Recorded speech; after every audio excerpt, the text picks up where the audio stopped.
ఒక పట్టణంలో అరిదత్త అనే వ్యాపారి కుమారుడు ఉండేవాడు. తన సంపదంతా కోల్పోయిన తర్వాత తన పాత జీవితాన్ని గుర్తుచేసే ఆ ప్రాంతాన్ని వదిలి వెళ్లాలని నిర్ణయించుకున్నాడు. ఒకప్పుడు వైభవంగా జీవించి తరువాత దుస్థితిలో ఉంటే అందరూ తక్కువగా చూస్తారు అనే భావనతో అతను వెళ్ళిపోయాడు.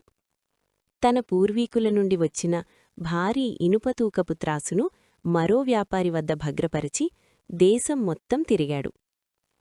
చాలాకాలం తర్వాత తిరిగి తన ఊరికి వచ్చి ఆ వ్యాపారిని తన త్రాసు ఇవ్వమని అడిగాడు. ఆ వ్యాపారి ఎలుకలు ఆ త్రాసును తినేశాయి అని అబద్ధం చెప్పాడు. అరిదత్త ప్రశాంతంగా స్పందిస్తూ అయితే అది నీ తప్పు కాదు అన్నాడు. తర్వాత నదికి స్నానానికి వెళుతున్నానని వ్యాపారి కుమారుడు ధనదేవుడు తనతో రావాలని అడిగాడు. వ్యాపారి అనుమానంతో ఉన్నప్పటికీ భయంతో తన కుమారుడిని పంపాడు.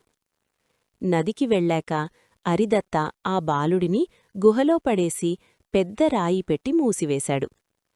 ఒంటరిగా తిరిగివచ్చిన జీవేర్నాథుడిని చూసి వ్యాపారి తన కుమారుడు ఎక్కడా అని అడిగాడు. అరిదత్త ఒక ఫ్లెమింగో పక్షి వచ్చి మీ కుమారుడిని ఎత్తుకెళ్ళింది అని చెప్పాడు.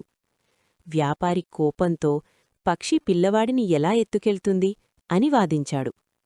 అప్పుడు అరిదత్త ఎలుకలు ఇనుపత్రాసును తినగలిగితే పక్షి పిల్లవాడిని ఎత్తుకెళ్లలేదా అన్నాడు. ఇద్దరూ రాజసభకు వెళ్లారు. న్యాయమూర్తులు కథ మొత్తం విని నవ్వుకున్నారు. నిజం బయటపడడంతో వ్యాపారి త్రాసును తిరిగి ఇచ్చాడు.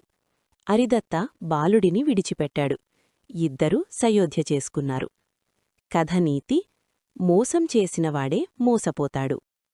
ఒక నగరానికి దగ్గర్లో ఉన్న అడవిలో చాలా జంతువులు నివసించేవి. ఆ అడవిలో ఒక నక్క ఉండేది.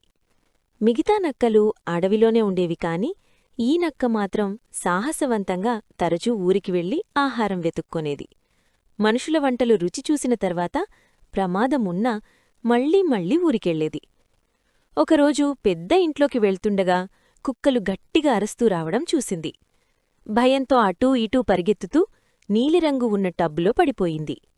కుక్కలు వెళ్ళిపోయిన తర్వాత బయటకు వచ్చిన నక్క పూర్తిగా నీలిరంగులో మారిపోయింది.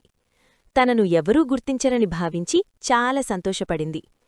తిరిగి అడవిలోకి వెళ్ళినప్పుడు జంతువులన్నీ అతన్ని చూసి ఆశ్చర్యపోయాయి. సింహం, పులి, ఇతర జంతువులు నువ్వెవరు అని అడిగాయి. నక్క తాను స్వర్గాధిపతి ఇంద్రుడు పంపిన రాజునని అబద్ధం చెప్పాడు. ఇకపై నేనడవికి రాజును అని ప్రకటించాడు. ఇంద్రుడు శిక్షిస్తాడని భయపెట్టి జంతువుల్ని మౌనంగా చేశాడు. రోజూ తనకు మంచి ఆహారం తెచ్చిపెట్టాలని ఆదేశించింది. జంతువులు భయంతో తనకి ఉత్తమమైన ఆహారం తెచ్చిపెట్టాయి. నక్కల గుంపు తనను గుర్తిస్తారనే భయంతో వాటిని అడవినుంచి తరిమేసింది. నీలినక్క ఎలాంటి కష్టం లేకుండా రాజులా జీవించింది. ఒకరోజు అడవి బయట నక్కల గుంపు గట్టిగా కూస్తోంది. అది విన్న నీలినక్క తనను మర్చిపోయి నక్కలాగే కూసింది. ఇతర జంతువులు అది చూసి అతడు నిజానికి నక్కలే అని గుర్తించాయి. మోసం తెలిసిన జంతువులు అతనిపై దాడిచేసి చంపేశాయి. ఇలా నీలినక్క రాజ్యానికి ముగింపు వచ్చింది.